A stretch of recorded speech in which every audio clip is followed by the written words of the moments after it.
chosen one. Pause for a moment. Heaven has orchestrated this very instant, not by chance, not by the algorithm, but by divine design. You are not here accidentally. You are being summoned. Every door that has slammed shut, every plan that has crumbled, every sleepless night that made you wonder if God forgot you, none of it was punishment. It was preparation. Listen carefully. You thought your plans stopped working because you failed. But the truth is deeper. God, in His mercy, interrupted your motion before you destroyed your mission. What you call frustration is divine interruption. What you call delay is divine protection. Every breakdown you've faced lately is a sign that your self-made structure is collapsing under the weight of heaven's new architecture. You have been building according to your own blueprint. But heaven says, enough. The walls that once held you safe are now too small for who you are becoming. The relationships that used to comfort you are now uncomfortable because your spirit outgrew them. The plans that once made sense now confuse you because they were never meant to reach your next season. Chosen one. This is what divine redirection looks like. It feels like failure, but it's actually freedom. God steps in when your plan ends. The world calls it chaos. Heaven calls it construction. You are being rebuilt, not rejected. You are being shifted, not sidelined. You are being positioned, not punished. Look deeper. Every disappointment that broke you was heaven's whisper saying, "Stop chasing what I never called yours." You prayed for open doors, but God is closing them because He knows what waits behind them. You asked for blessings, but God knows some blessings are traps disguised as success. The Spirit is showing you that the very rejection that wounded you was a rescue in disguise. What you thought was betrayal was actually deliverance. Sometimes God will let people walk away so you can finally walk into your calling without distraction. Their departure was not your defeat, it was your release. Every time you felt unseen, heaven was watching the purity of your response. You didn't curse the process. You chose silence instead of bitterness. That silence became sacred proof that you're ready for promotion. God tests the heart in hidden seasons before He trusts it in public purpose.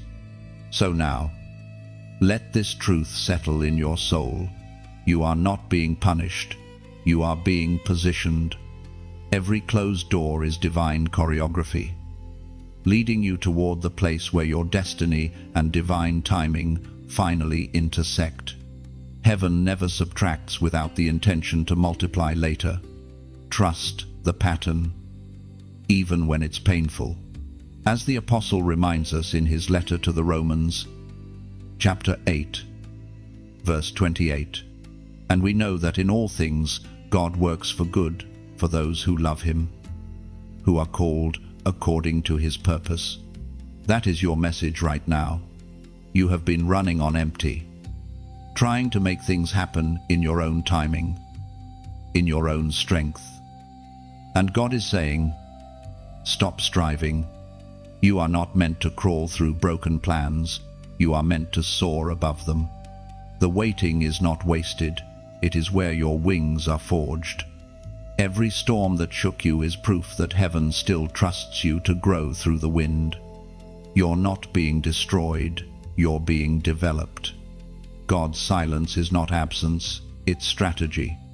When the noise of your own plans stops, that's when His whisper becomes clear. Beloved chosen one, this is your divine interruption moment. Don't panic when your plans stop working. Rejoice, because that's when God starts moving. When you are out of answers, that's where revelation begins. When you can't see the path, that's where faith is born. Heaven is pressing pause around you, not to punish, but to prepare. Your life is entering divine realignment. The same God who allowed your plans to collapse is the same God who will raise something unshakable from their ruins. The breaking you feel right now is the sound of new beginnings forming beneath the surface. So, breathe. Lift your eyes again. You are not lost. You are being led. You are not behind schedule. You are right on heaven's time. Nothing slipped through his hands. Not one detail went unnoticed. Everything that stopped working was heaven saying, "Now watch me work." This is where your plans end and his plan begins. This is where human control dies and divine control takes over. You were never meant to carry this alone. And you are not abandoned, you are chosen. Now, if your spirit is bearing witness with these words, don't scroll past this divine moment. Type in the comments below, 777, I trust God's plan. Let heaven see your agreement. Let the darkness see your faith. Like this message, share it, and subscribe to this channel if you haven't yet, because this is just the beginning of your unfolding story. Heaven is not done with you. The best is yet to be revealed. The hidden hand of God moves silently, yet powerfully, behind every twist of your story. Chosen one. You look at the pieces scattered on the floor and think everything fell apart. But heaven is smiling. You see fragments, he sees a pattern. You see endings, he sees the hidden beginning beneath the rubble.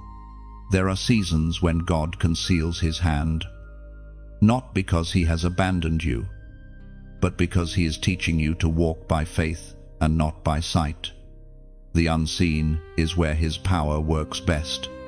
The hiddenness of his hand is the birthplace of your destiny. When you can no longer trace his plan, you are invited to trust his nature. Many times, what appears as divine silence is actually divine strategy. God's movements are not always loud. Sometimes they are so subtle that you only recognize them after the storm passes. You cry out, "Where are you?"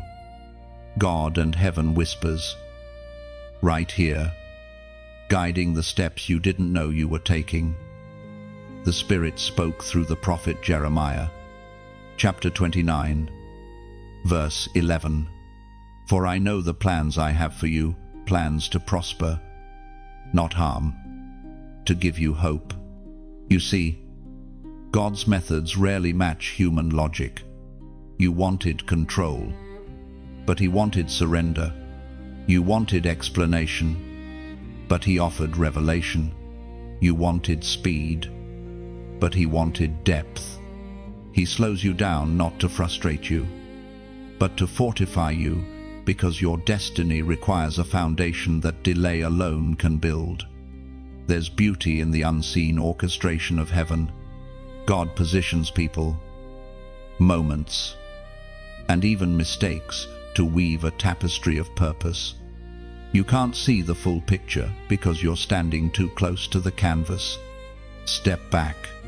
What looked like random strokes are actually brush marks of divine artistry. Chosen one. It is no coincidence that you are reading these words.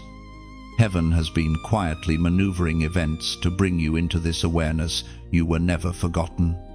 You were being hidden for refinement, not buried in rejection. Hidden seasons are sacred. They protect your roots until your branches can bear the weight of destiny. Remember Joseph in the pit, David in the cave, Esther in the palace, and Moses in the desert. None of them saw the full plan at first. They simply trusted when they could not trace. Each of them walked through obscurity, misunderstanding, and delay. But when the time came, the hidden hand of God revealed his masterpiece. And just like them, your story is under divine authorship. every wrong turn, every heartbreak. Every silence is part of the design. You think you've been walking alone, but heaven has been escorting you step by step through invisible corridors of purpose. If you could see what was being arranged beyond your sight, your heart would rest. The very prayers you thought went unanswered are the ones being fulfilled in ways you don't yet understand. God doesn't show all his cards at once, because revelation too early can ruin preparation. He reveals according to your maturity, not your impatience. So trust the hand you cannot see. When the path is dark, light will rise within you.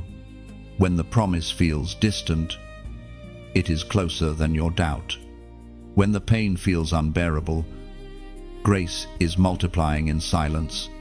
The hiddenness of God is not the absence of God, it is his protective covering over sacred construction. He hides you to heal you. He delays to develop you. He removes what you depend on to teach you dependence on him. And when you finally surrender to the mystery, peace enters. That peace is heaven's signature, confirming that his hand is still on your life. There will come a day when you'll look back and realize why things had to unfold the way they did. You'll see that the door that shut saved you. The person who left freed you. The plan that failed protected you. What felt like a setback was actually a shield. Right now, your assignment is not to understand, but to trust. When you can't see his hand, lean into his heart. The Creator who shaped galaxies also shapes your story with precision.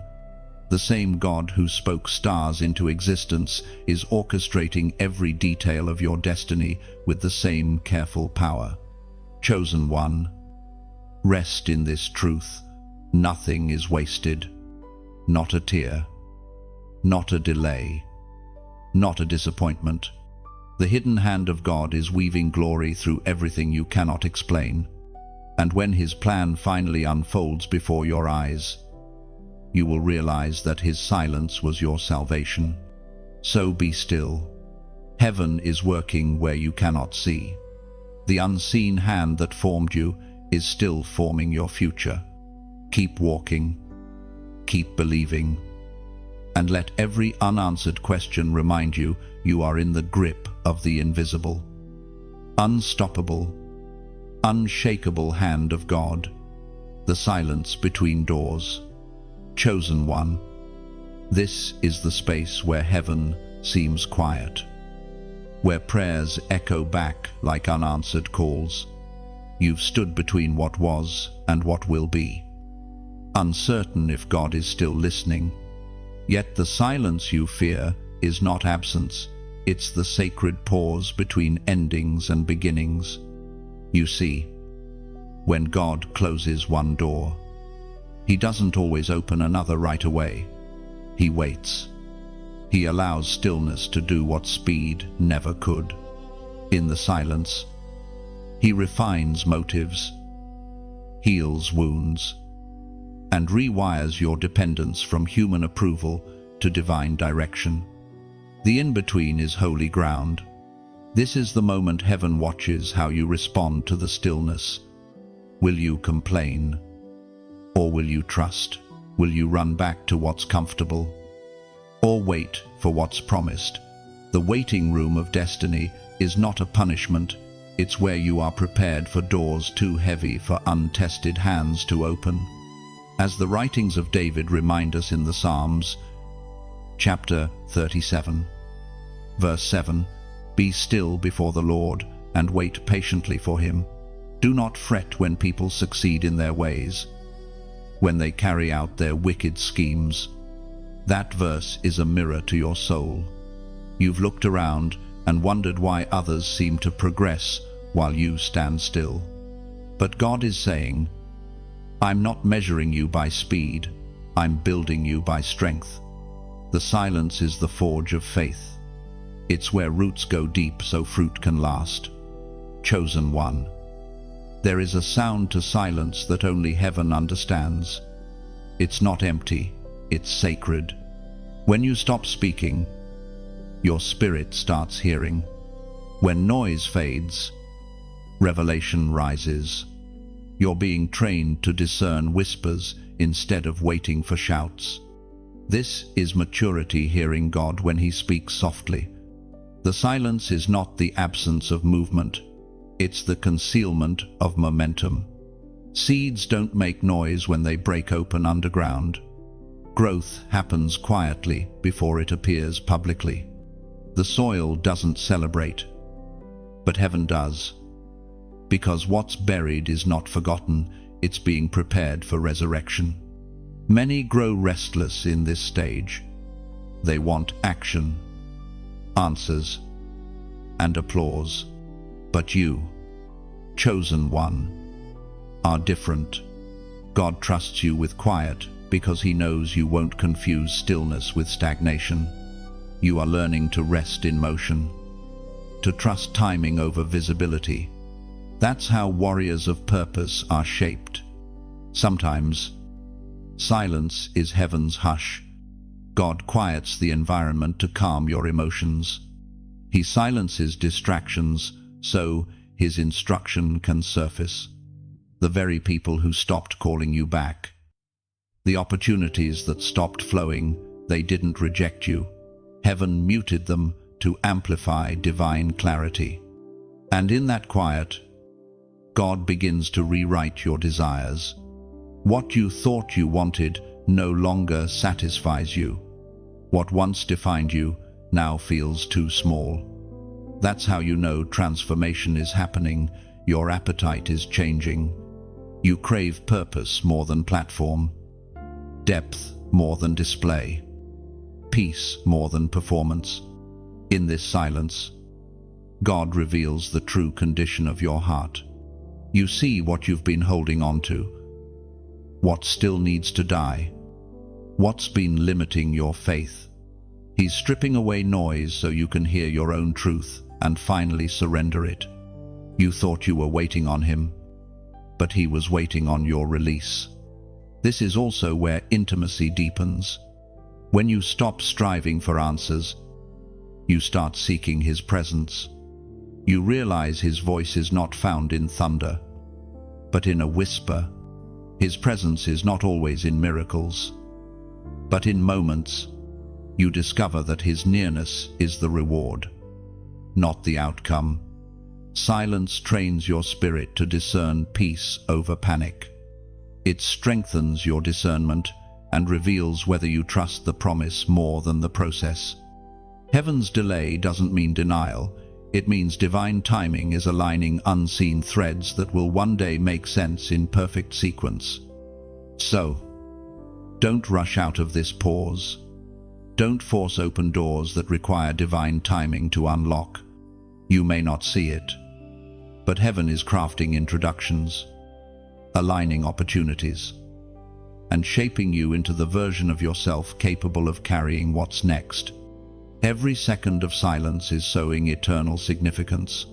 When the door finally opens, you'll realize the waiting was not wasted. You will step into spaces that once overwhelmed you, but now you'll carry authority. Because you've learned peace under pressure. Your silence season was your strength training.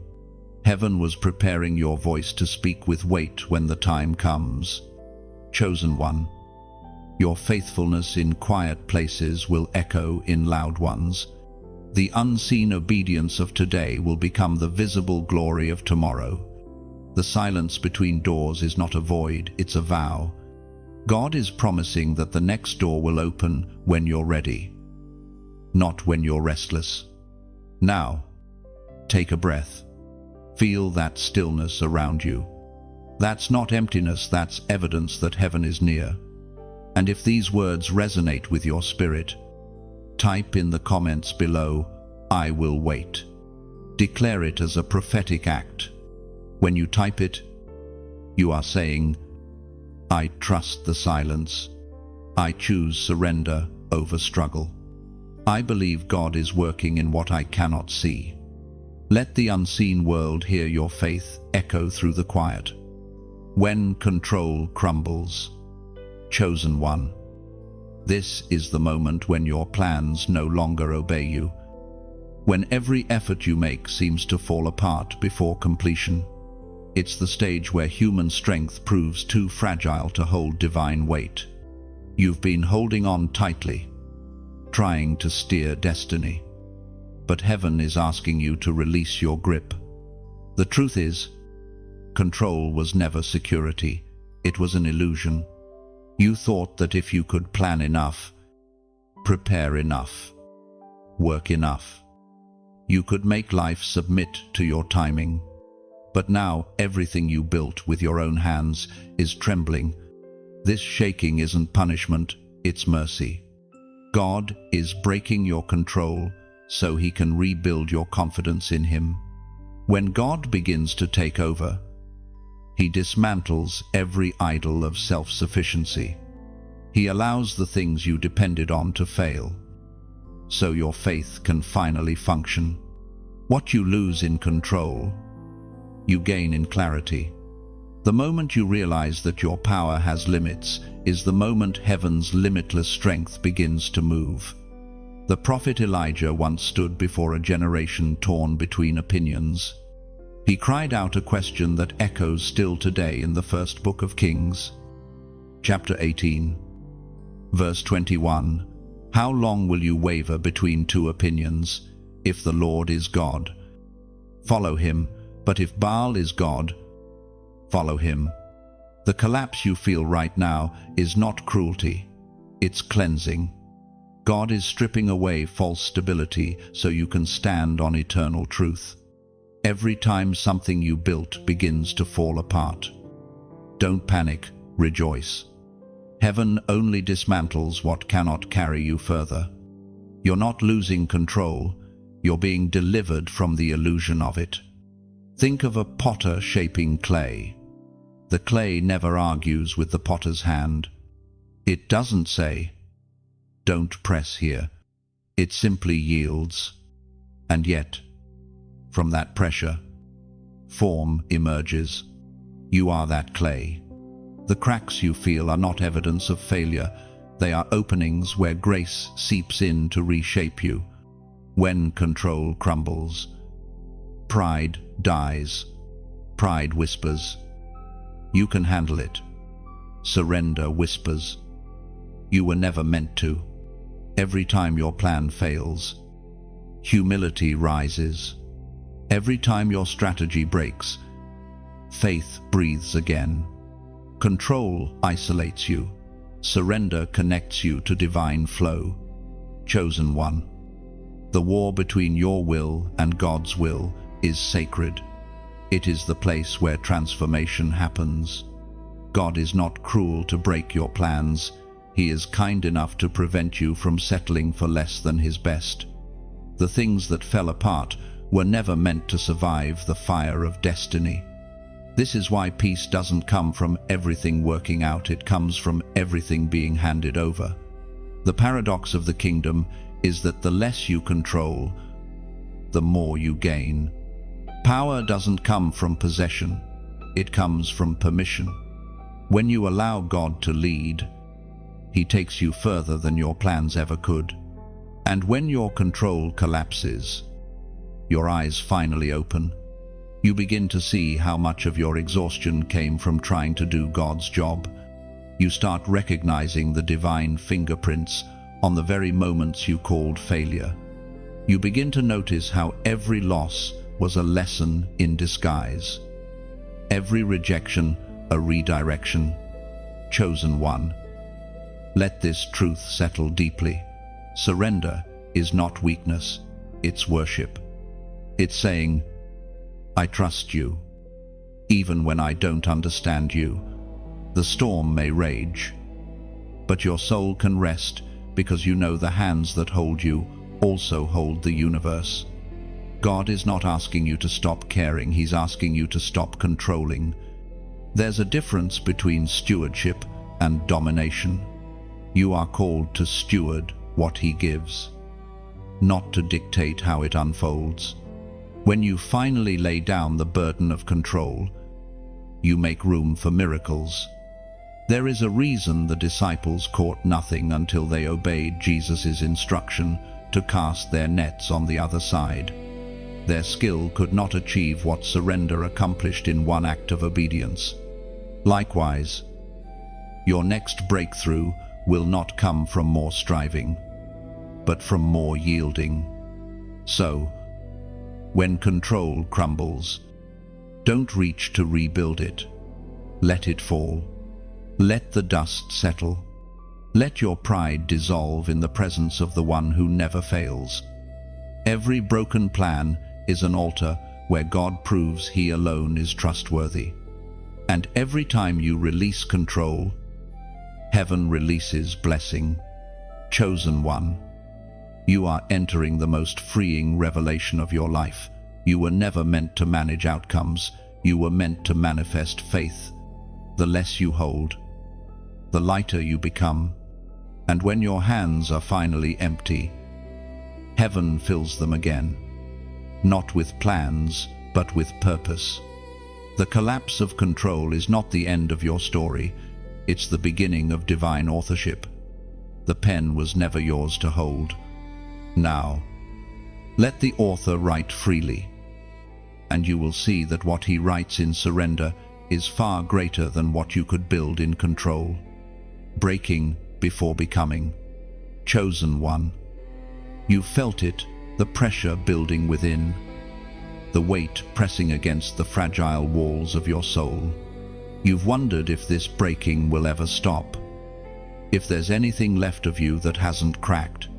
But listen closely, what feels like destruction is actually transformation. You are not breaking down, you are breaking open. A seed must shatter before life emerges. A cocoon must tear for a butterfly to breathe. Even the dawn must break the darkness to reveal light. God often allows breaking not to end you, but to birth something greater through you. Pain is not your punishment, it is your passageway to purpose. There are two kinds of breaking in this life, one that shatters without meaning, and one that shapes with divine intention. You, chosen one, are walking through the second. Every fracture is forming a new vessel capable of holding more glory, more compassion, more understanding. You are being stretched to fit your next assignment. According to what is revealed in the book of Psalms, chapter 34, verse 18, the Lord is close to the brokenhearted and saves those who are crushed in spirit. Those words are not distant comfort, they are living truth. In your breaking, God moves closer, not farther. When everything else steps back, He steps in. His nearness becomes your healing. His silence becomes a song only your spirit can hear. You are not abandoned in the breaking, you are accompanied by the one who heals. Sometimes, He allows the breaking to remove what cannot follow you into your next chapter. Like a potter reworking clay that hardened too soon, He must soften you again. The reshaping hurts because old identities resist surrender. But every piece that falls away is something you were never meant to carry. Imagine a vessel being refined by fire. The flames look violent, but they're necessary. Without the fire, the vessel remains fragile. Without pressure, the diamond remains hidden in rough stone. The intensity you feel is not meant to destroy, it's meant to define. What survives the breaking will be the purest version of you. Chosen one. Sometimes God will let your dreams break so your dependence can grow.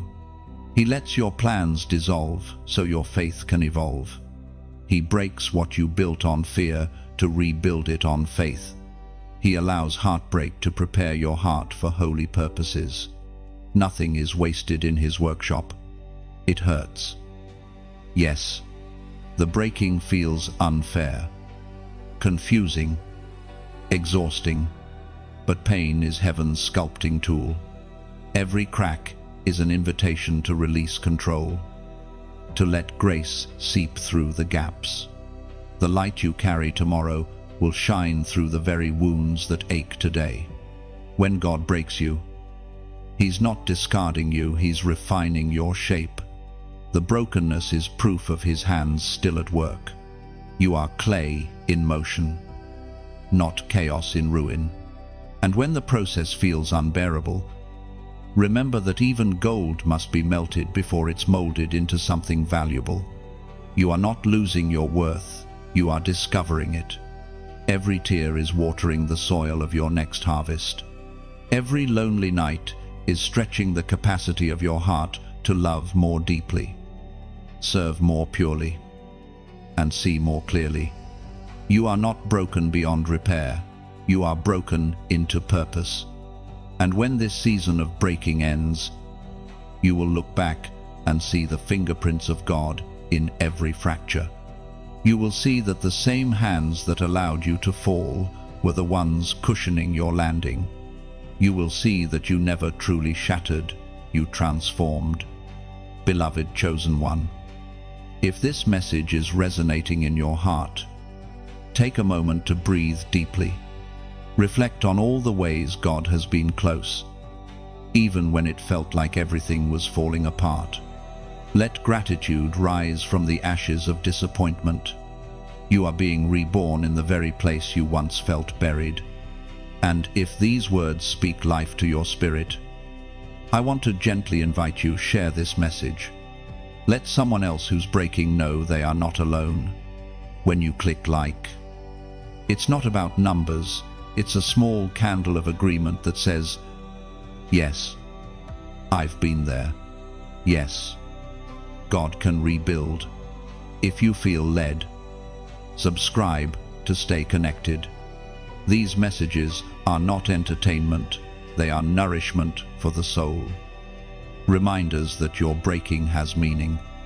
And if you wish to go even further, to support the continual creation of these words that bring light into dark seasons, consider sowing a seed, an offering, not of obligation, but of gratitude. Every seed sustains the message, and every message might be the voice that pulls someone else from despair, because that's what this is about, sharing light. You and I are vessels, cracked but glowing, carrying hope through every fracture. Each share spreads that light further. Each like adds warmth to the fire of faith. Each act of generosity echoes through eternity as proof that love still moves through broken people. So, chosen one, don't despise the breaking. It is sacred. It is holy. It is the sound of destiny being carved into your soul. What is breaking now will soon become your testimony. What feels like ending is actually the beginning of the most beautiful unfolding. The mystery of delay. Chosen one, you've asked the question that every soul asks when the waiting feels endless. Why hasn't it happened yet? You've watched others move forward while your feet seem chained to the same place. But heaven whispers, delay does not mean denial. You're not being ignored, you're being incubated. There is a divine rhythm that time cannot rush. What God is preparing in you takes longer because it must last longer. You are not waiting for nothing, you are waiting for something weighty. The longer the preparation, the greater the purpose. A shallow foundation can't hold a tall structure. And your destiny is towering. Heaven operates on eternal timing, not emotional urgency. What you call late, God calls layered. Every layer He's building in you, the patience, the humility, the wisdom is part of the architecture of your future. The delay is shaping you into someone who can handle the promise without breaking under its weight. The ancient words recorded in the book of Habakkuk, chapter 2, verse 3, declare, For the revelation awaits an appointed time. It speaks of the end and will not prove false. Though it lingers, wait for it. It will certainly come and will not delay. Chosen one, don't confuse stillness with stagnation. God is not making you wait to punish you. He's making you wait to prepare others around you, to align circumstances, to protect you from premature exposure. Divine timing isn't just about you, it's about everything connected to you coming into agreement. Think of an orchestra tuning before the concert. Each instrument must align in perfect harmony before the conductor lifts his hand. The delay isn't chaos, it's coordination. Heaven is orchestrating your breakthrough, ensuring every note of your destiny comes in at the perfect moment. But in the waiting, doubt creeps in. You wonder if you missed your chance, if you prayed wrong, if you were forgotten. Yet faith is not proven when you receive, it's proven when you wait. The waiting is where warriors of destiny are trained. It's where trust becomes muscle and patience becomes armor. The mystery of delay reveals who you truly are. Do you trust God only when He moves fast? Or do you trust Him when He seems still? Waiting refines your faith from convenience to covenant. It purifies motives, exposing whether you seek His hand or His heart. Every pause has purpose. Sometimes the delay is divine protection from something your sight can't yet perceive. That opportunity that didn't open, it might have been a pit covered in petals. That person who left, they may have been an anchor when you were meant to fly. Heaven removes what could sabotage your ascent. Chosen one. There's a phrase heaven keeps repeating over your life, not yet. But soon. Those words are not rejection, they are rhythm. God is still tuning the frequencies of your story. The moment will come when all the waiting suddenly makes sense, when what felt like wasted years becomes holy preparation. The delay is also developing endurance in your spirit. Just as runners strengthen their lungs through resistance, your faith is expanding under divine pressure. You're learning how to breathe through uncertainty, how to praise through pauses, how to trust through silence. The weight is not draining you, it's defining you. And when it finally happens, and it will, you won't just receive the blessing, you'll carry the maturity to sustain it. Quick blessings fade, but cultivated ones flourish. That's why heaven takes time. The slow unfolding of God's plan ensures that nothing collapses under the glory it carries. So, don't despise the delay. Don't rush what heaven is perfecting. Every unanswered prayer, every slow-moving door, every paused opportunity is proof that God is carefully aligning your destiny with His design. You are in divine timing, even when your emotions scream otherwise. When you learn to wait with worship instead of worry, peace replaces panic. Waiting becomes holy when you stop fighting it. Your how long, Lord, becomes, I trust you still. That shift of heart is what transforms waiting into worship. Chosen one, you are not behind. You are being positioned for the exact moment when the divine clock strikes now. And when it does, everything will unfold so quickly that the years of silence will feel like seconds. You'll see why the wait was worth it. If your spirit recognizes that this message is yours, type in the comments below 1111. That number is a prophetic act, a symbol of divine alignment and perfect timing. When you type it, you are declaring, God's timing, not mine. I choose faith over frustration. Let the unseen world hear your agreement. Heaven records every declaration of trust. You are not stuck.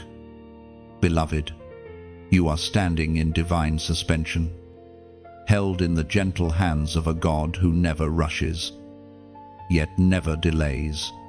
The mystery of delay is simply this: heaven moves slow enough to make you strong enough for what's coming next. The stripping season. Chosen one. This is the part of the journey. Few talk about the season when everything unnecessary is taken away. It's the moment when heaven begins to peel back the layers you thought you needed to survive. People drift away. Opportunities disappear. Comforts vanish. And you stand there, wondering if you did something wrong. But this is not punishment, it's purification. When God strips you, He is not being cruel. He is being careful. He is removing weights that could crush you under the pressure of your next assignment. He is pruning you so that what remains can bear fruit that lasts. It is written not to shame you, but to shape you. Every chosen one must walk through this season. Abraham left everything familiar. Joseph lost his coat before he gained the crown. Even Jesus was stripped before the resurrection. Heaven's pattern is consistent. Before elevation comes separation. Heaven speaks clearly through the words in the Gospel of John. Chapter 15, verse 2. He cuts off every branch in me that bears no fruit, while every branch that does bear fruit, He prunes so that it will be even more fruitful. There is deep mercy in the pruning. God does not take to harm you, He takes to prepare you. The cutting feels like loss, but it's actually increase in disguise. When something is pruned, it doesn't die, it's redirected. The energy once spent on the wrong things begins to flow toward what truly matters. You've noticed it, haven't you? The conversations that once filled your time now feel hollow. The people you used to depend on don't call anymore. The doors that used to swing open now stay shut. At first, it feels like rejection, but later, you realize it was redirection. God was trimming distractions to give you focus. This season is not meant to isolate you, but to insulate you. You're being set apart so that divine instruction can reach you clearly. When too many voices surround you, it's hard to hear the whisper of heaven. God silences the noise so you can discern His tone again. The quietness that hurts you now will heal you later. In stripping seasons, God also reveals who was with you for assignment and who was with you for advantage. When your influence fades, true loyalty shines. Those who remain during the pruning are not spectators, they are intercessors, guardians of your destiny. And those who leave were never meant to carry your next glory. Chosen one, do not chase what God has cut off. When He removes, it's because He has already replaced. The new cannot arrive while the old still occupies space. You cannot pour fresh oil into an old container. The pruning makes room for new capacity, new revelation, new strength. It hurts. Yes, the loss of what's familiar always does. You grieve what was comfortable, what felt safe. But safety often disguises stagnation. God loves you too much to let you settle for smallness.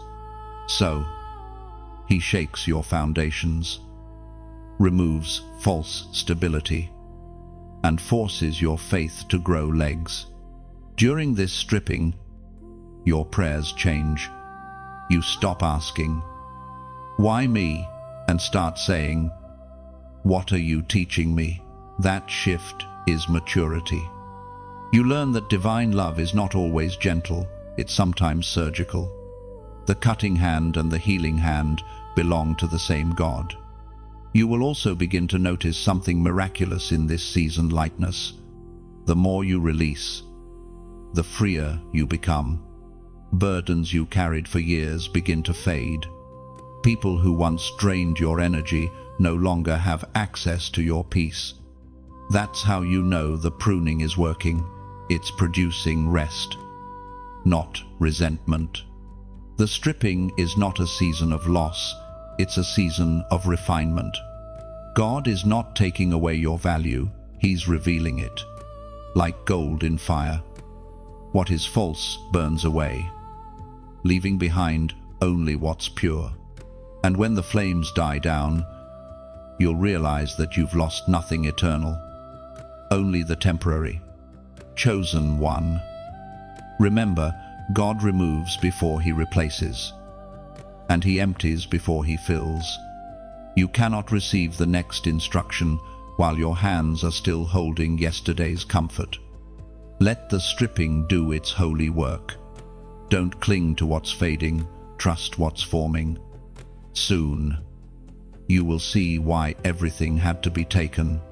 The emptiness will turn into clarity. The quiet will turn into guidance. The pain will turn into wisdom. Every subtraction was an act of divine arithmetic. He was clearing space for multiplication. So, stand still in this season. Don't rush it. Don't resent it. The hands that strip you are the same hands that will crown you. Every pruning leads to greater fruit. Every removal leads to deeper roots. You are being shaped into something heaven has long prepared. You'll know you've reached the end of the stripping season when peace returns, not because everything was restored, but because you no longer need everything that was removed. That's when you'll realize the truth. You didn't lose anything, you found yourself. The divine exchange. Chosen one. There comes a moment in every spiritual journey when God extends an invisible hand and whispers, "Give it to me." It's not a demand made out of cruelty, but an invitation wrapped in mercy. What He asks for is often what you most want to keep: your plan, your comfort, your control, your certainty. Yet, every divine exchange begins with surrender. Heaven's economy works opposite to the world's to gain. You must give to live. You must die to ascend. You must bow. The kingdom is not built through accumulation but through release. You cannot hold on to your will and still walk fully in His. The exchange is costly, but it's sacred. It's the moment when your mind becomes thine. In every life of purpose, there comes this threshold. Abraham laid Isaac on the altar. Moses laid down his identity as an Egyptian prince. Mary laid down her reputation to bear a miracle. Every chosen one is required to trade the temporary for the eternal. You are now standing on that same threshold. Beloved, heaven's altar of exchange. The voice of God thundered in the book of Matthew, chapter 16, verse 25. For whoever wants to save their life will lose it, but whoever loses their life for me will find it. This exchange is not a transaction, it's transformation.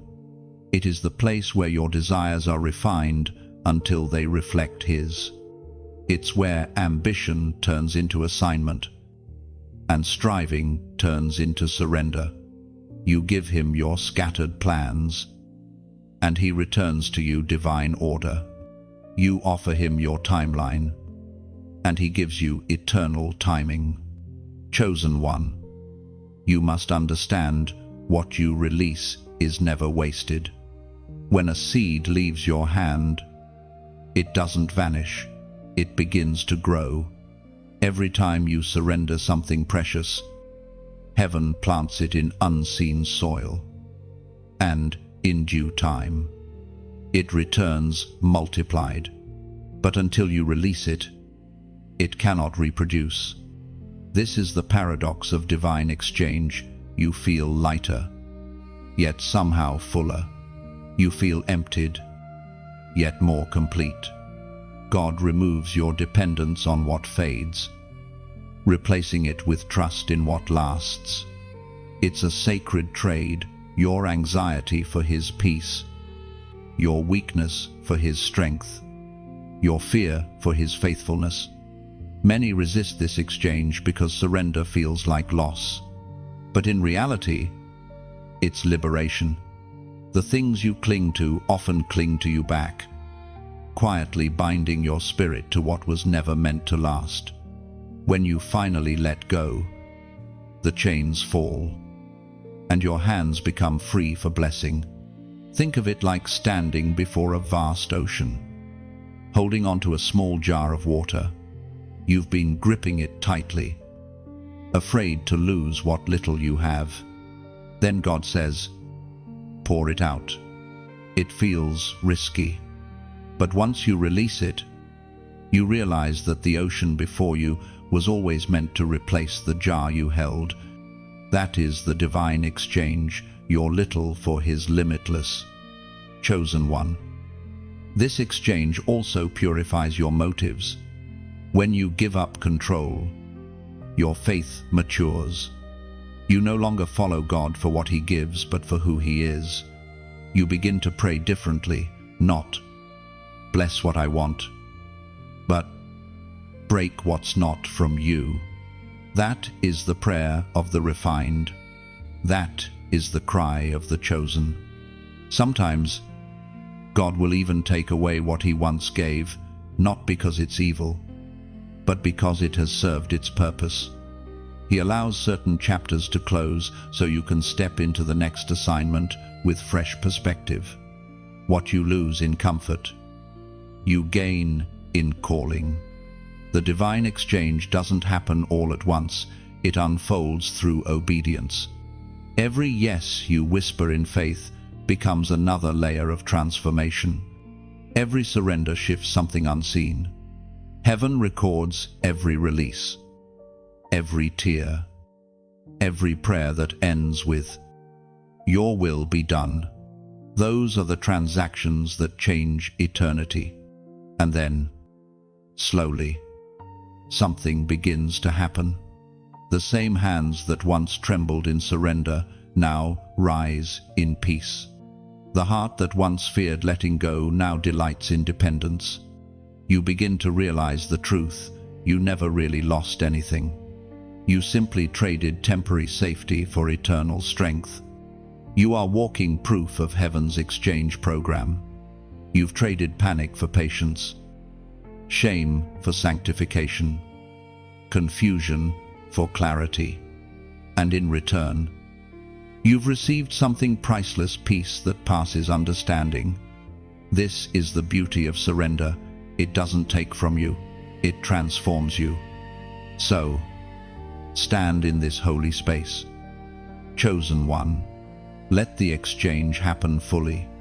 Hand Him your old identity, and He will crown you with purpose. Lay down your exhaustion, and He will give you rest. Offer your uncertainty, and He will hand you vision. Everything you release becomes raw material for a miracle. When you look back one day, you'll see that every loss was a divine trade. The things you gave up made room for the glory that now rests on you. The divine exchange was never about taking, it was about transforming. And now, you carry heaven's signature upon your surrendered soul. When heaven starts speaking, chosen one, there comes a moment when the silence finally shifts, and you begin to sense it, something unseen moving around you. You start noticing patterns, divine coincidences, moments that seem too purposeful to be random. Numbers repeat. People say things that echo your private prayers. Songs play at the exact second your heart breaks. That is not coincidence. That is communication. Heaven has started speaking. But the language of heaven is not always words, it's alignment. God speaks through patterns, timing, and even delays. He speaks through people you barely know, and through thoughts that interrupt your anxiety with sudden peace. You begin to see that heaven doesn't just speak, it orchestrates. Every detail becomes a syllable in the divine dialogue of your destiny. As the Apostle reminds us in his letter to the Hebrews, chapter 1, verse 1, in the past, God spoke to our ancestors through the prophets many times and various ways, and he still does. Chosen one. He speaks through scripture, through silence, through circumstances, through creation itself. Every sunrise is a sermon. Every storm is a scripture written in motion. God never stopped speaking. He simply waits for your spirit to quiet enough to listen. When heaven speaks, it doesn't sound like noise. It feels like knowing. It's the moment when something inside you says, "This is it." You don't always understand why, but peace confirms what words cannot. That peace is the sound of his voice echoing through your spirit. You might have expected thunder, but instead you hear a whisper. That's because intimacy requires proximity. God doesn't shout to get your attention, he whispers to draw you close. The closer you lean, the clearer his voice becomes. Heaven is not far away, it is near, woven into every breath you take. Sometimes, his voice arrives disguised as disruption. A plan falling apart may be his way of saying, "Not here." A closed door might be his gentle redirection. You prayed for an answer, but he sent a detour. Don't miss his voice just because it came wrapped in discomfort. His guidance often hides in what feels like delay. Heaven also speaks through conviction. That uneasy tug in your heart when you consider the wrong path, that's not guilt, that's grace. Conviction is heaven's alarm system, protecting you from unseen traps. Listen when your peace disappears. Silence can often say more than words ever could. Chosen one. You must learn to discern his tone. The voice of fear condemns. The voice of God corrects with love. The enemy shouts to confuse. The Spirit whispers to clarify. You will know his voice by the peace it carries. Peace is the accent of heaven. There will be moments when you wonder, is this me? Or is this God? And in those moments, stillness becomes your sanctuary. When your mind is loud, his voice sounds faint. When your soul is still, his voice becomes thunder in your spirit. That's why waiting and listening are sacred companions. Heaven also speaks through confirmation. You might hear the same message repeated in different ways through a sermon, a friend's words, a verse you randomly open to. That repetition is not coincidence, it's emphasis. God repeats because he knows how easily we doubt. Each echo is an affirmation that you heard correctly. When you finally tune into his frequency, your perception changes. You start recognizing his presence in ordinary moments, an unexpected kindness, a sudden idea, an inner stirring that feels like wind moving without direction, yet with purpose. That's the voice of the unseen speaking to the awakened. The more you obey the small instructions, the clearer the next ones become. God doesn't reveal step 5 until you've trusted him with step 1.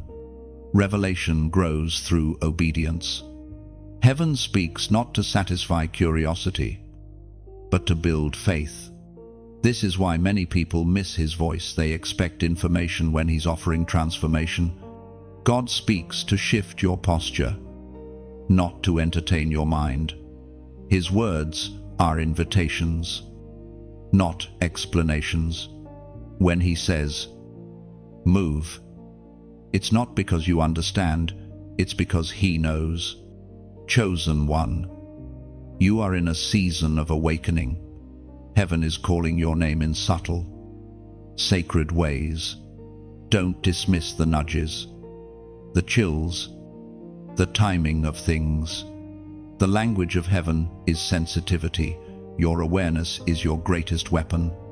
When you start paying attention, you'll realize heaven has been speaking all along. And if this message finds your spirit stirring, type in the comments below, "Speak, Lord."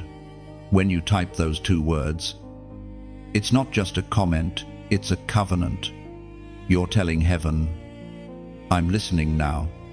I won't run from the silence. I will wait for your whisper." It's an act of invitation, a declaration that you are no longer distracted. You're tuned to heaven's frequency, ready to receive divine instruction. Listen, beloved, chosen one, heaven is not silent, it's strategic. The voice of God is threading your timeline, weaving messages into every moment. You are not abandoned in confusion, you are surrounded by communication. Keep your heart open, your spirit sensitive, and your ears attuned. The next whisper could change everything. The test of obedience. Chosen one. This is the turning point where heaven stops asking and starts requiring. It is the place where faith steps beyond words and becomes movement. You've prayed for revelation, for clarity, for divine direction, but now God is waiting for your obedience. The test before you isn't about hearing, it's about doing. Obedience is the language of trust. It's where your love for God is proven not in your feelings, but in your follow-through. Heaven is not impressed by your declarations, it's moved by your decisions. When you obey without full understanding, you declare that you trust His wisdom more than your logic. The Spirit spoke through the Apostle John in the Gospel of John, chapter 14, verse 15. "If you love me, keep my commandments." These words echo through time, reminding every chosen one that obedience is not optional, it's evidence of love. When you move in obedience, you activate promises that words alone cannot release. Some blessings are not given to those who speak faith, but to those who walk it out. Think of obedience as a bridge between promise and fulfillment. You stand on one side, holding God's word in your heart, waiting for it to manifest. But the bridge won't appear until you take the first step. Faith builds the bridge as you walk. That's the paradox. You won't see the way until you start walking it. Sometimes, God will test you with small instructions before entrusting you with greater ones. He will whisper something that makes no sense. Apologize first. Give what you need. Walk away. Be still. The test is not about the action, it's about the alignment. Will you obey even when obedience costs you? Obedience always feels risky because it requires surrendering control. It's like stepping into a fog where you can only see one step at a time. But as you move, light follows. Heaven never reveals the full map, only the next direction. The path unfolds under the feet of the faithful. Think of a sailboat. It cannot move until the sail is lifted. The wind is already blowing, but unless the sail catches it, motion never begins. That's how obedience works. God's presence is the wind, your obedience is the sail. Lift it, and suddenly what was still begins to move with divine force. Chosen one. Sometimes obedience will make you look foolish to those still living by sight. Noah looked mad, building an ark on dry ground. Abraham looked irrational, walking away from everything familiar. Mary looked impossible, carrying the promise of heaven in her womb. But history remembers their obedience, not their doubt. Your test might not be dramatic, it might be quiet. God may be asking you to forgive someone who will never apologize, to serve where no one sees, to sow when you feel empty. But hidden obedience is the seed of public favor. Heaven watches what no one applauds. You may think your obedience is small, but it ripples through eternity. One act of obedience can unlock generations of blessing. One yes in faith can rewrite the story of an entire family. Never underestimate the weight of a single step. Obedience is also warfare. Every time you say yes to God, hell loses ground. Every time you follow through despite fear, darkness trembles. That's why the enemy fights your obedience so fiercely, because he knows your destiny is on the other side of it. And when you finally choose obedience, peace follows. Not always comfort, but peace, the deep knowing that you are exactly where you're meant to be. The hardest yes becomes the sweetest surrender. The tears you shed on the path of obedience water the soil of miracles. Beloved, if this message resonates in your spirit, I want to speak to your heart for a moment. These words are not just meant to inspire you, they're meant to equip you. And if this ministry has been doing that, if it has become a light in your season of testing, then I gently invite you to take part in the journey that sustains it. When you click like, you're not feeding an algorithm, you're releasing affirmation into the atmosphere. It's your silent way of saying, yes, I receive this truth. When you share this message, you're scattering seeds of encouragement that may land in hearts desperate for hope. If you haven't yet, subscribe, not as a routine, but as a commitment to grow. This space isn't about numbers, it's about nourishment. Together, we form a circle of light where the broken find belonging and the weary find strength. And if your heart feels led, consider sowing into this message. A small donation, a seed of gratitude, keeps the oil flowing, so these words can continue reaching souls around the world. It's never about obligation, but participation. Every seed you plant joins hands with heaven in the work of restoration. Remember, obedience doesn't always look grand, it often looks simple. A click, a share, a quiet yes whispered through trembling lips. But every act of faith, no matter how small, echoes in eternity. Chosen one, let obedience be your worship.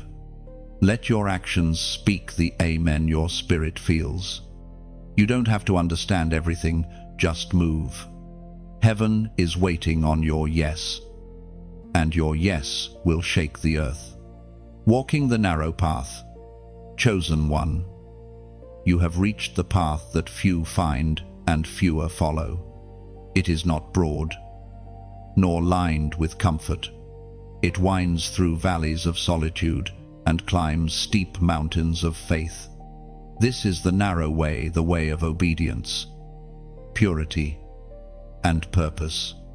It is not a road for the crowd, it is a trail for the called. When you walk this path, you begin to notice the separation. Friends fade, opinions rise, and misunderstanding follows. The narrow path has never been popular, because it demands everything. It strips away pride, impatience, and compromise. It calls for truth in a world addicted to ease. But though it costs you much, it gives you more than the world ever could. The words of Jesus himself in the Gospel of Matthew, chapter 7, verse 14, declare, "But small is the gate, and narrow the road that leads to life, and only a few find it." The narrow path is lonely because it is sacred. Not everyone can walk beside you, not because they are bad, but because their assignment is different. God sometimes removes company to strengthen your communion.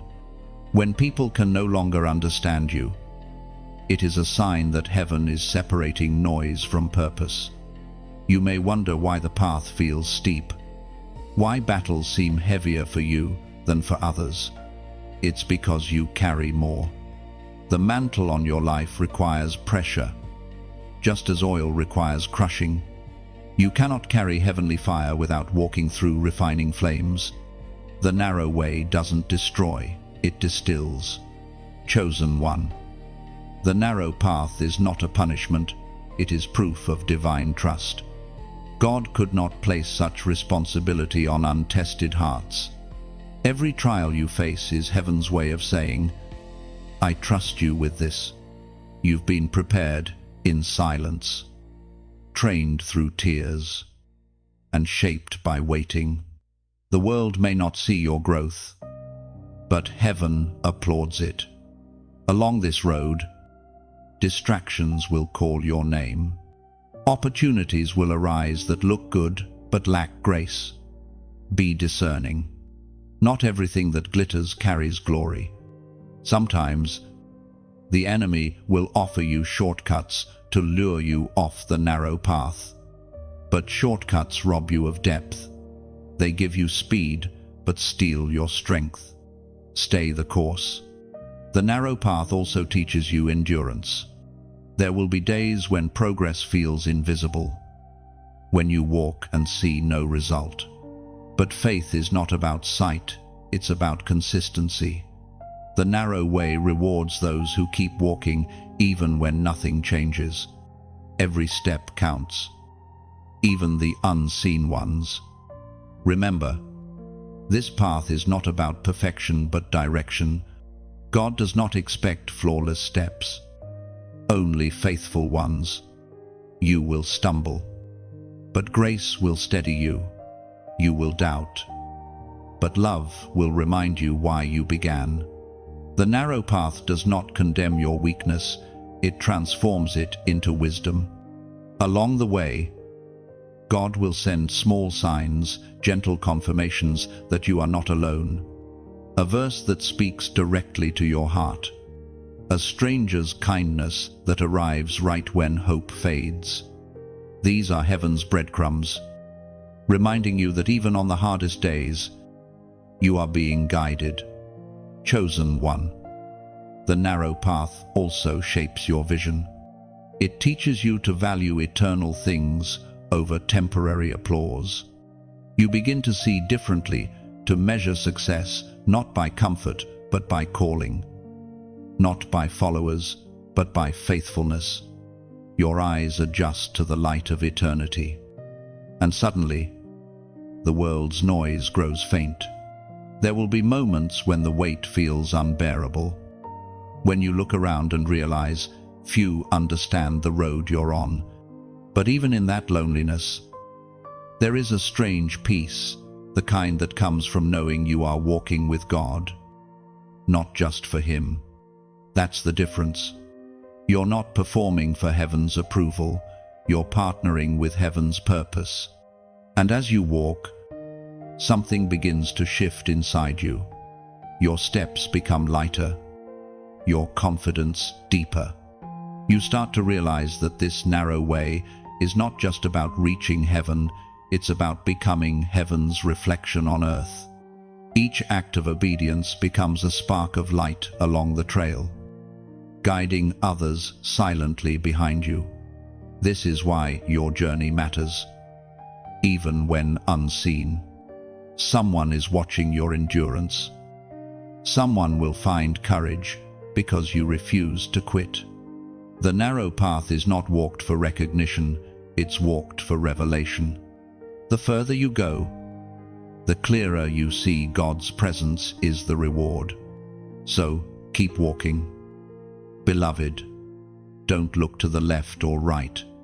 Don't envy the broad roads where laughter seems louder and success looks easier. Stay steady. The narrow path may not always be comfortable, but it is certain. It leads somewhere no crowd can reach, a life marked by peace, purpose, and eternal glory. And when the road finally widens, when you reach the gates of promise, you'll understand why it had to be this way. Every tear you cried watered the way. Every lonely mile carved wisdom into your soul. The narrow path was never meant to break you. It was meant to build you into something eternal. Acceleration after surrender. Chosen one. Something begins to shift the moment you truly yield. When you stop fighting for control and let God take the lead, time itself starts to move differently. What once took years suddenly unfolds in weeks. The pace of heaven quickens around you because surrender clears the way for divine acceleration. For so long, your progress felt slow. Every prayer seemed to linger in the air, unanswered. Every dream felt distant, delayed, impossible. But once you surrender, heaven no longer needs to wrestle with your resistance. Grace flows unhindered. Favor begins to follow you instead of you chasing it. What once felt like crawling becomes flying. The ancient words in the book of Isaiah, chapter 60, verse 22. Still thunder with truth, the least of you will become 1,000. The smallest a mighty nation. I am the Lord. In its time, I will do this swiftly. Acceleration doesn't mean chaos. It means alignment. When your heart finally matches his heartbeat, heaven no longer needs to wait.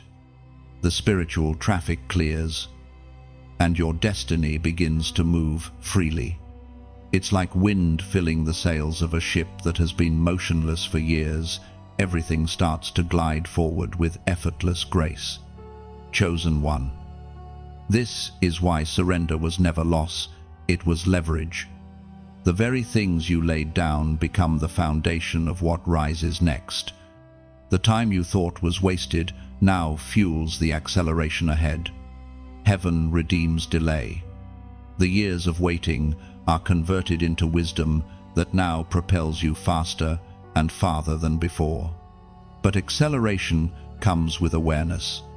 When God begins to move quickly, you must stay anchored in humility. Do not mistake speed for superiority. Divine acceleration is not a reward for effort. It's a result of alignment. God moves fast through those who no longer compete with his will. You may begin to notice how everything around you shifts: the people, the places, even your desires. Some doors open suddenly, while others close with divine finality. Don't panic when this happens. It's all part of the acceleration process. Heaven removes what cannot keep pace with where you're going. Every closed door is a form of protection disguised as change.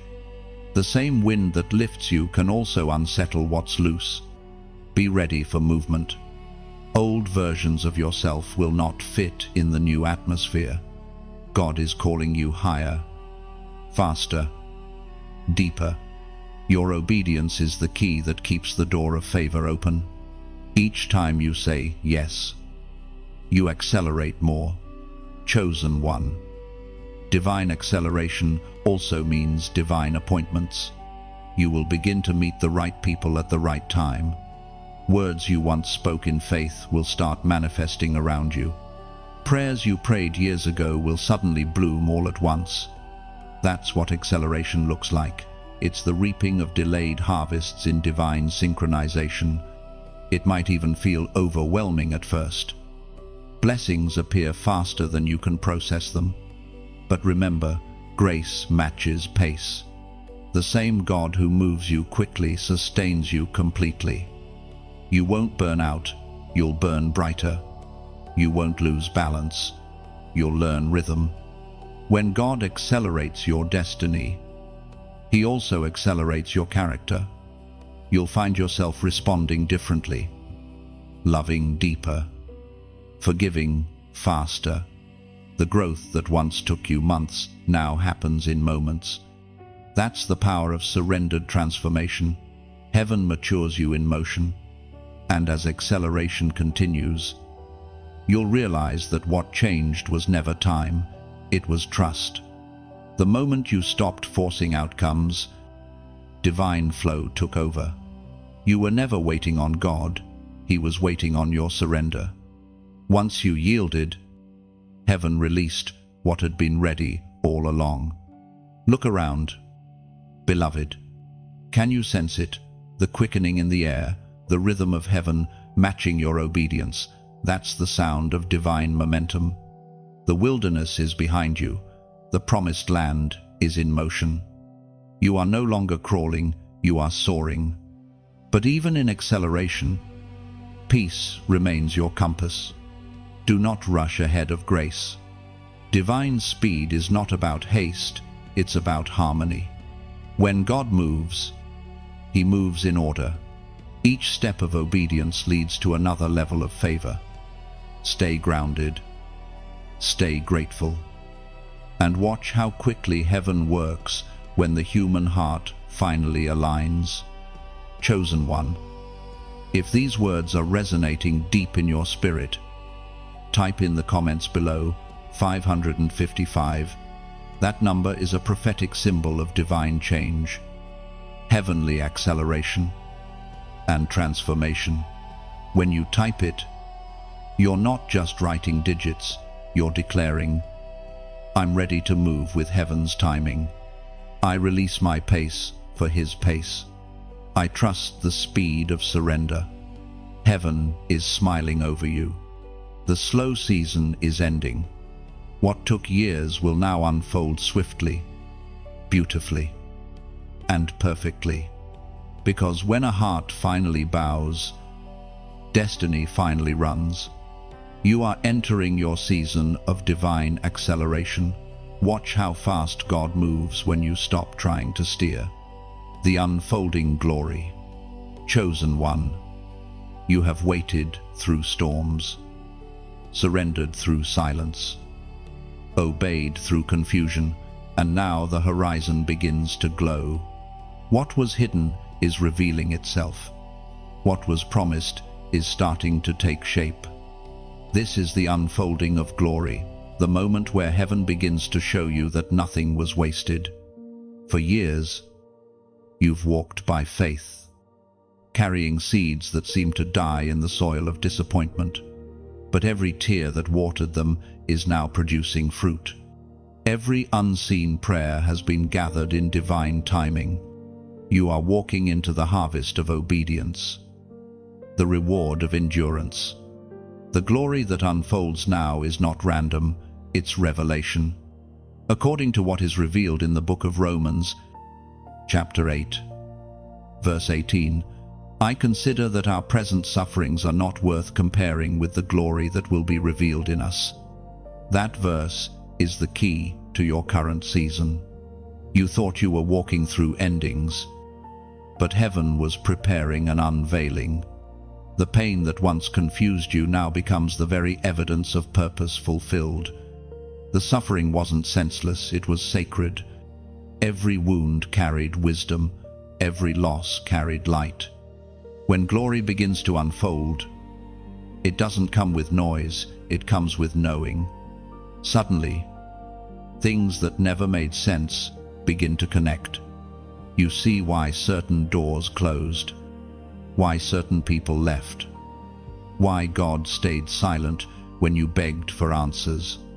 He wasn't ignoring you, He was aligning you. The masterpiece required patience before its picture could be revealed. Chosen one, glory never appears without breaking. The vessel must be refined before it can hold the oil of anointing. You have been crushed, pressed, stretched, but not destroyed. That pressing was heaven's preparation for revelation. The cracks that once embarrassed you now become channels of light. The places where you felt shattered are now the windows through which glory shines. This unfolding glory also changes your posture. You stop striving to prove yourself because you finally understand you were never meant to perform for God's approval. You were always meant to reflect His presence. Glory does not demand attention, it commands it by radiance alone. The more you walk in humility, the more heaven increases its glow around you. Sometimes, people will begin to notice the difference before you do. They will sense peace when you enter a room, even if you say nothing. That's not charisma, that's glory. The evidence of your journey clings to you like fragrance. You've walked through fire, and now you carry the scent of heaven. Glory also unfolds through restoration. What was once lost begins to return in better form. Opportunities you thought were gone forever reappear with divine favor. Relationships that ended in pain are replaced with those built on purpose. Everything heaven returns to you now carries the fingerprint of transformation. It's no longer about replacing what was lost, it's about revealing what was promised. You may find yourself remembering moments that once broke you, but now they no longer sting. Instead, they shine. You begin to see that God's hand was never absent, it was simply hidden until the right time. The very chapters that once made you cry now make you worship, because you see the artistry in the ashes. Chosen one. This glory is not only about you, it flows through you. You become a mirror of heaven on earth, a vessel of light that others are drawn to. Your story becomes a prophecy of hope to those still walking through the dark. They will look at your transformation and whisper, "If God could do it for them, He can do it for me." That is how glory multiplies.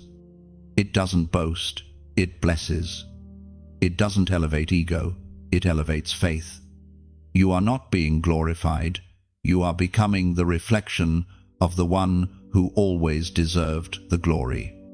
Every success, every miracle, every breakthrough becomes a song of gratitude that points back to the source. And when glory unfolds, peace deepens. You stop fearing the unknown because you've seen how beautifully God writes stories. You begin to trust His pace even when you don't understand His process. You start thanking Him not just for what worked out, but for what didn't.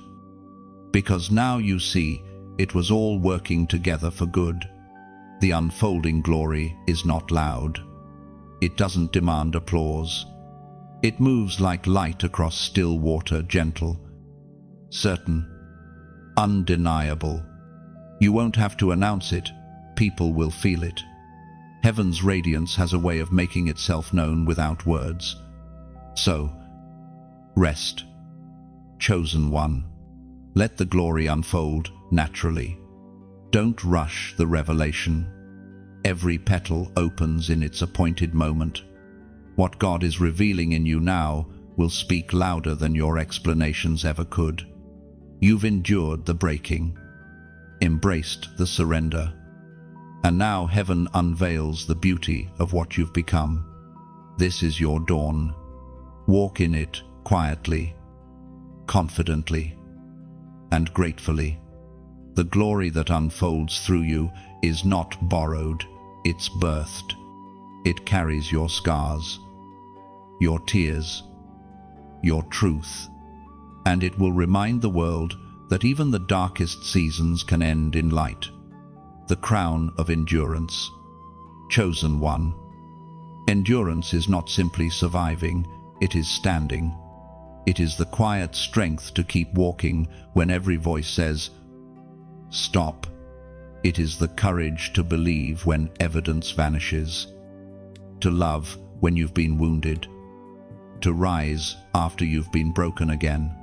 Endurance is the invisible crown placed upon those who refuse to give up in the middle of their process. You have endured much. You've carried burdens that others never saw. You've smiled through pain, prayed through confusion, and continued to believe even when it hurt to hope. That kind of faith does not go unnoticed in heaven. Every tear you've shed, every night you didn't quit, those moments have been recorded as proof of your perseverance. The ancient words remind us in the book of James, chapter 1, verse 12.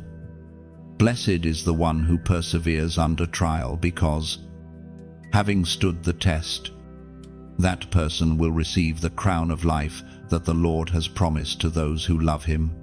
This is your verse. Beloved, you have stood the test. You have been refined by pressure, not destroyed by it. Endurance has forged something inside you that comfort never could. Unshakable faith. When others fled the fire, you stayed, trusting that there was something sacred in the heat. Endurance is not glamorous, it's gritty. It's not loud, it's loyal. It shows up when motivation fails. It whispers, "Keep going," when everything in you wants to surrender. The crown you wear now was not placed overnight. It was shaped by seasons of silence and nights of wrestling. Chosen one. Endurance is heaven's signature on your soul. It means you have graduated from shallow faith to steadfast love. You've learned that faith isn't proven by easy seasons, it's proven by the ones that hurt. Every time you chose prayer over panic, you built endurance. Every time you forgave instead of fought back, you grew stronger. Endurance has a way of revealing who you truly are. When the storm stripped away comfort, what remained was character. You learned that peace isn't the absence of pain, it's the presence of trust. You discovered that joy doesn't come from what happens to you, but from who sustains you. There were moments you felt abandoned, yet somehow peace kept finding you. There were days you thought it was over, but hope whispered again. That whisper was not from within you alone, it was heaven breathing endurance into your lungs.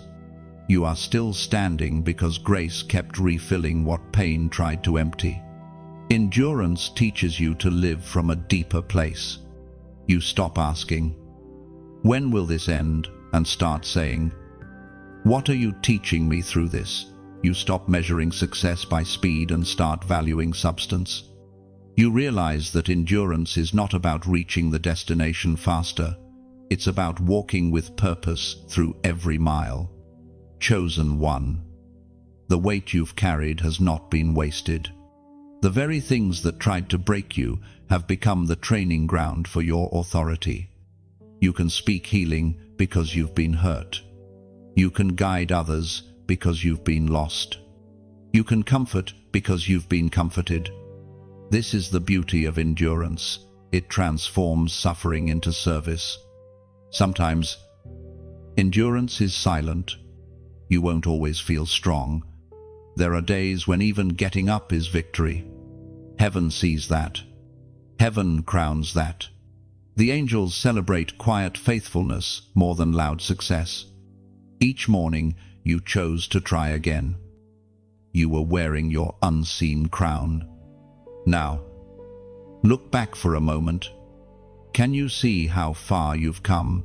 The version of you who once trembled in fear now walks with confidence. The one who doubted everything now speaks with authority. You didn't just survive the wilderness, you grew roots in it. That's why storms no longer scare you. They remind you of what you've overcome. Endurance has also made your love purer.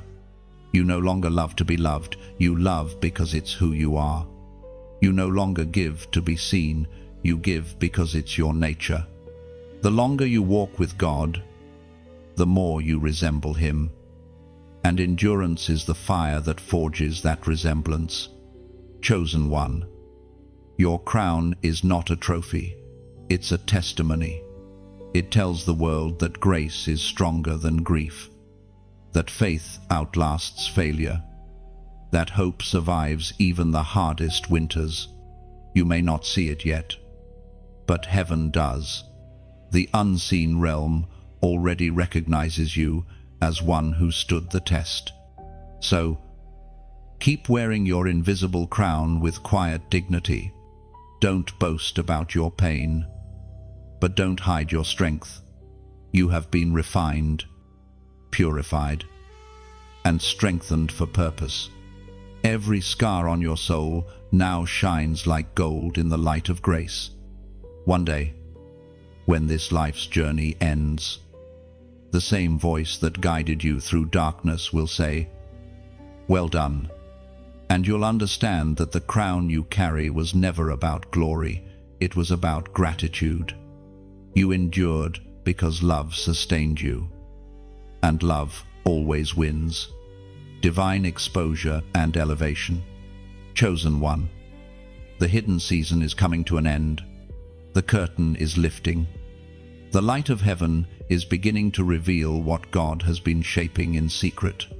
You have walked through refining fire, through silence, through unseen obedience, and now heaven begins to unveil you.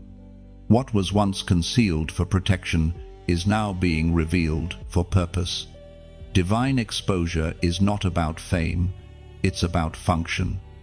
God is not putting you on display for applause, but for assignment. You have been hidden like a seed beneath the soil, invisible yet alive. The time of waiting has not been burial, it has been gestation. And now, the shell that once confined you begins to crack. The writings of Peter remind us in his first letter. Chapter 5, verse 6. Humble yourselves under God's mighty hand, that he may lift you up in due time. That due time has come. The lifting is not by human hands, it's by divine timing. Heaven promotes differently than earth. When God elevates, it's not to make you visible, but to make his glory visible through you. He doesn't lift you for status, he lifts you for service. Chosen one. The spotlight of heaven does not burn, it beautifies. It doesn't expose your flaws, it amplifies his faithfulness. You are being elevated not because you fought for it, but because you yielded to it. The higher you go, the more you'll realize it was never about climbing, it was about being carried. But remember, exposure brings responsibility. The light that reveals also refines. The higher the platform, the deeper the humility required to sustain it. God will never elevate a heart that cannot handle honor.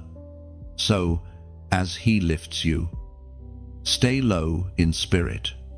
The tree that grows tall must have roots that reach deep. Your visibility is not for validation, it's for vocation. You are a mirror through which heaven intends to shine. Your story, your scars, your survival, they are all part of God's message to the world. People will not be drawn to your perfection, they will be moved by your authenticity. The same wounds that once humiliated you will now illuminate others. Divine exposure often feels strange at first. You'll sense new attention, but also new pressure. Don't fear it. The same grace that covered you in hiding will sustain you in revealing. You don't have to perform, you just have to be. The light of heaven knows how to highlight without harming. Imagine a candle in a dark cathedral. It doesn't shout, it simply glows. And that glow draws others out of the shadows. That's what you're becoming, a living light in dim places. The exposure of your life will not be about spotlight, it will be about illumination. God is using you as evidence that he still restores, still redeems, still reigns. Beloved, if these words are stirring something inside you, pause and breathe.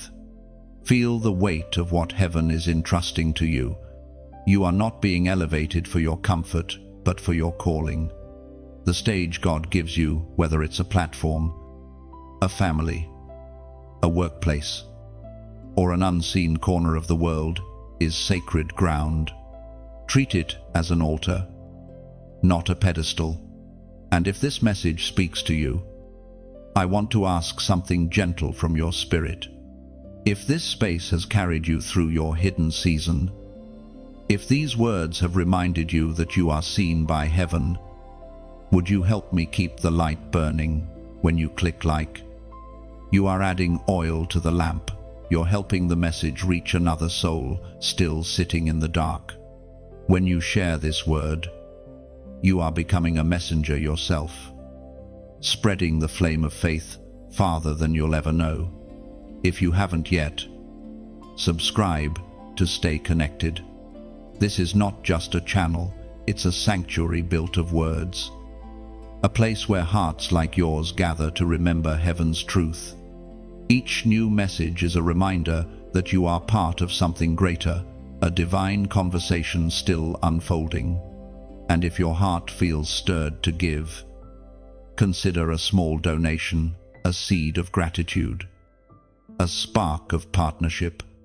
Every offering, no matter the size, becomes fuel that keeps this light alive. It allows these words to continue flowing freely into the lives of those who can't afford hope right now. Finally, I invite you to comment below, not just to be seen, but to speak life. Tell me what part of this message reached you, what season you're stepping out of, or how God is revealing His glory in you. Your testimony might be the encouragement someone else needs to keep walking. Chosen one. Your time of unveiling is not about attention, it's about impact. Walk humbly. Shine quietly. Love deeply. You were hidden for a reason and revealed for a purpose.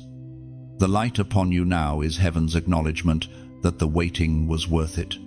You are no longer a seed in the soil, you are the bloom breaking through. Let the world see the beauty God has grown from your ashes. The divine exposure has begun, and the elevation has already started. Walking fully in purpose.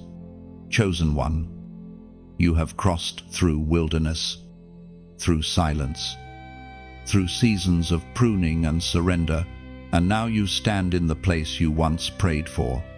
But this moment is not an ending, it's a beginning. Purpose is not a single event, it is a continual unfolding. It's the rhythm of heaven lived through your obedience every day. To walk fully in purpose is to wake each morning with quiet certainty, knowing your steps carry weight beyond this world. You no longer chase significance, you walk in it. You no longer strive to be seen, you move knowing heaven sees every motion. Purpose is not about what you do, it's about why you do it. Scripture says in the second letter to Timothy, chapter 1, verse 9, He has saved us and called us to a holy life, not by our works, but by His purpose and grace. That is your anchor. You were not created for coincidence, you were created for calling. Your existence is intentional. Your gifts strategic, your journey divine. Even the detours you once despised were roads leading here. Every delay carried design. Every heartbreak carried direction. Chosen one. Purpose is not always loud. Sometimes it looks like loving quietly, serving faithfully, listening deeply. It is found in the ordinary as much as the extraordinary. Heaven hides greatness in humility. The one who sweeps the floor with joy may be fulfilling purpose more fully than the one who shouts from platforms. You must understand, purpose is not confined to position. It is not limited by title, status, or stage. Purpose is presence, the awareness that your life is divine territory. Every act of kindness becomes worship. Every word of truth becomes seed. You are living ministry, even when no one calls you by that name.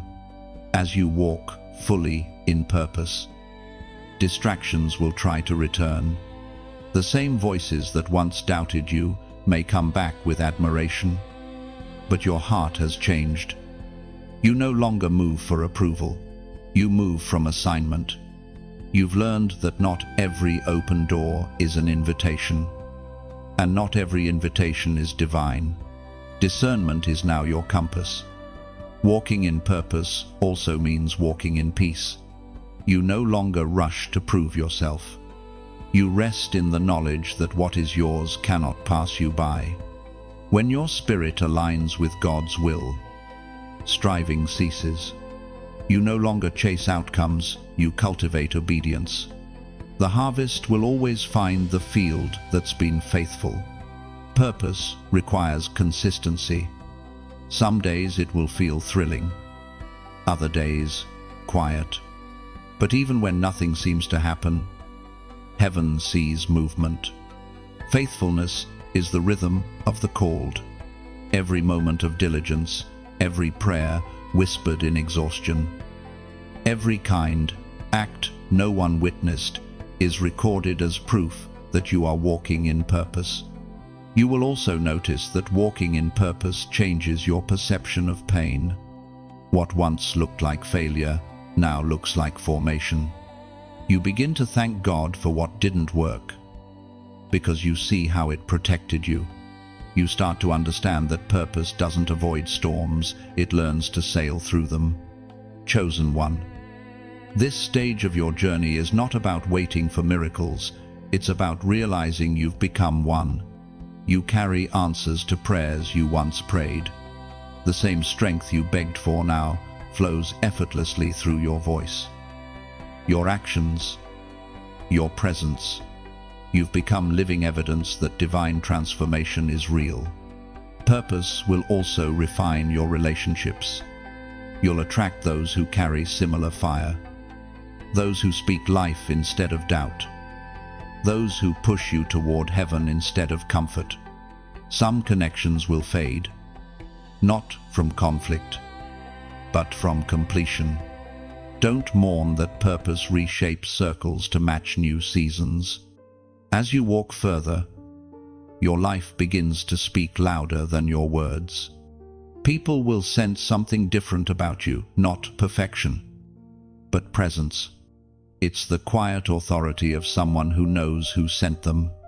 You no longer need to announce your calling, you embody it. That is true purpose when being becomes your ministry. Walking in purpose also means embracing responsibility.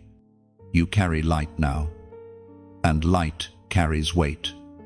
It calls you to integrity, to honesty, to love, even when it's inconvenient. Your purpose is not a privilege, it's stewardship. Heaven entrusts more to those who can handle it with humility. And yet, amidst that responsibility, there is deep joy. Purpose brings peace that no success can match. You wake up knowing you are exactly where you're meant to be, doing exactly what you were born to do. That is fulfillment when your life becomes a love letter back to the Creator who wrote your name into eternity. Chosen one. Keep walking. Purpose is not a destination, it's a daily direction. It grows as you grow, shifts as you surrender, and shines as you stay faithful. The path ahead may still twist, but now you understand the one who called you will complete what he began. You are not wandering anymore. You are walking in rhythm with heaven. Each breath is part of a greater song, each step a note in a divine melody. And as you move forward, the world around you quietly changes, not because of your power, but because of his presence flowing through you. The revelation of destiny. Chosen one. The picture is finally coming together. The fragments of your past, the disappointments, the unanswered prayers, the detours that once confused you are forming a divine mosaic. What once felt random now reveals rhythm. What once felt wasted now shines with purpose. You have reached the place where understanding begins to meet experience. This is not the end of your journey. It is the unveiling of your destiny. Destiny is not a single moment of recognition. It is the culmination of every unseen choice to trust God when you could not see. Every time you said yes in faith. Every tear you surrendered instead of hiding. Every act of obedience that cost you comfort, each became a thread in the tapestry of your calling. We are reminded through the writings of David in the Psalms. Chapter 138. Verse 8. The Lord will fulfill his purpose for me. Your love, O Lord, endures forever. Do not abandon the works of your hands. Chosen one, you were never off course. Every detour was a divine reroute. God used rejection to redirect, delay to develop, and loss to loosen your grip on what was never meant to stay. The road was never about efficiency, it was about formation. You were being shaped for the weight of what you now carry. When destiny reveals itself, it doesn't come with fireworks, it comes with peace. It's not a rush of adrenaline, but a deep stillness that whispers, "This is what I was made for." You begin to live differently. You stop chasing recognition and start nurturing revelation. You no longer need to prove you're chosen, you simply live like you are. The revelation of destiny also brings remembrance. You look back on every trial and realize it was training. The very things that once wounded you now witness for you. The desert you cursed becomes sacred ground because it taught you dependence. The silence that frightened you becomes your sanctuary because it taught you to listen. The pain that broke you becomes the proof of the power that rebuilt you.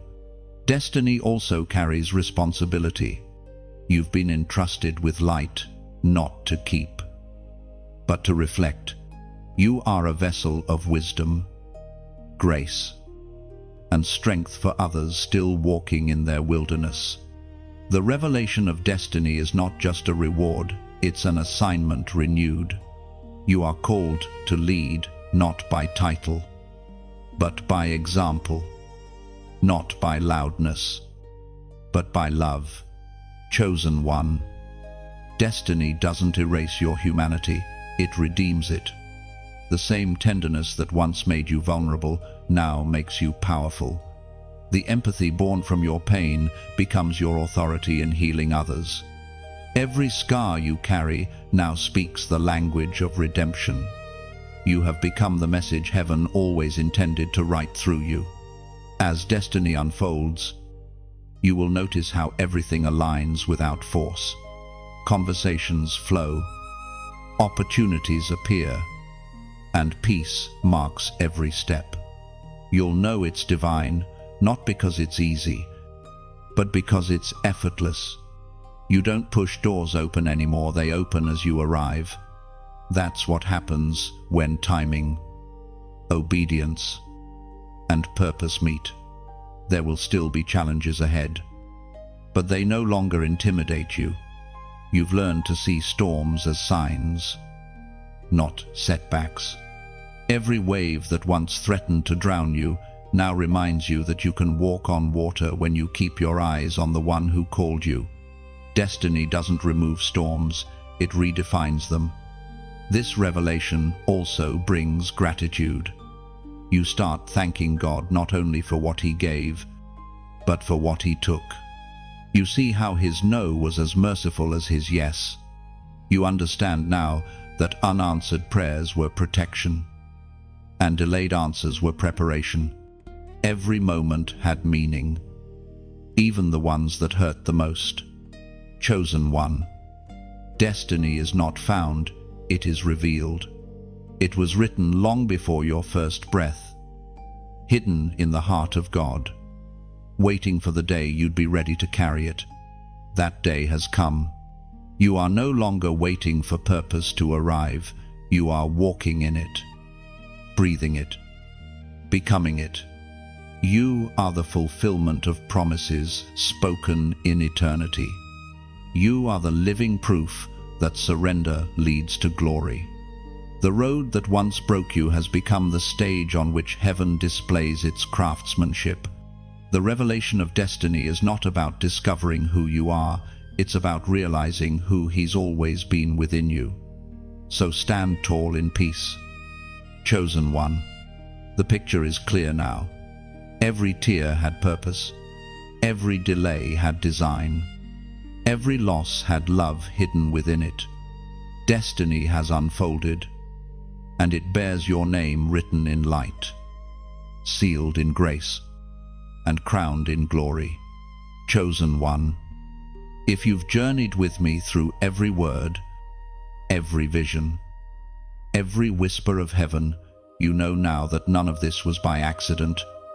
You were meant to arrive here, at this moment of revelation, carrying new peace and a deeper knowing of who you are. You are not forgotten. You are not finished.